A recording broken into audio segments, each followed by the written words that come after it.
Hey, good morning. I'm going to tell you a story today. Faith doesn't come by hearing testimonies. Faith comes by hearing the word. Sometimes a testimony encourages you. I've been talking to you about somebody else earned the money, sent it to you. Well, you got to make the demand. Now, this happened to us years ago. I travel all over, lots of different places in the world preaching this wonderful gospel. What a privilege it is to be able to travel. And I fly my own airplane to go to these places. And I was on an island and it broke down. It was a major breakdown. Whole lot more money than I had to repair it. And so I prayed. I said, Lord, I've got to have, X amount of dollars here and to repair this thing. It was major. Plus, then I was going to have to pay the expenses because I had to leave it down there and flew home commercially, and I was believing God.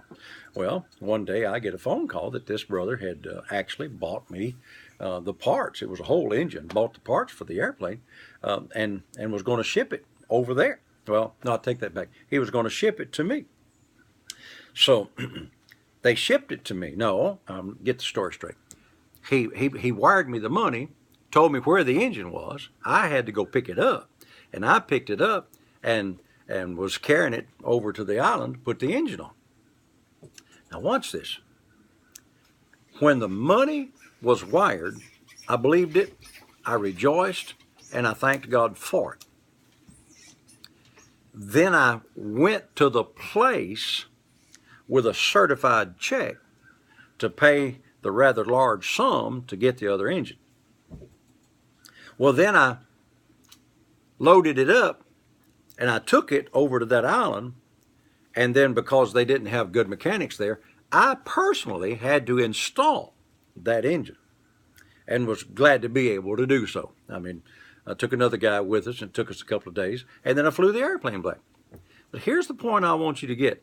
Just because this guy wanted to bless me and give me the money that I needed to buy the stuff that I needed to repair the airplane, see, the airplane's not going to do me any good if it's sitting over there broke. Well, then I had to believe what he said.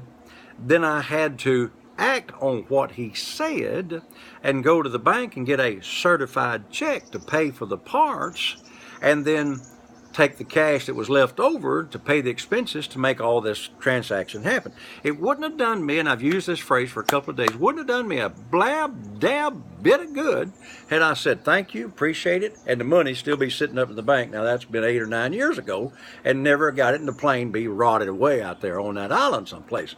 I had to put actions with what he said. Hey, God said, I sent my word and healed you. Psalm 107, verse 20. God said in Psalm 103, verse 3, who healeth all of thy diseases. God said Jesus himself bore my sicknesses and carried my diseases. He's already sent it to me. He's paid the price for it. Jesus earned it for me and gave it to me. But it's not going to do me no good if I just sit back and say, well, I'm so glad God healed me. I'm so glad I got the money in the bank over there. Healing belongs to me. No, I got to go make the demand. I got to go write the check. I got to receive it with my faith, with my confessions, and with my corresponding actions. Saints, God's not going to do anything more for you concerning your healing than he's already done. You're just going to have to get off of your little behind and go receive it in Jesus' name. Hey, how else can I help you on this? It's not hard to receive from God. Hear the word, then say what the word says, say what you believe the word says, make a decision to get it from God, and then receive it. Hey, have a great day. And remember all day, Jesus is Lord. Thank God the word works.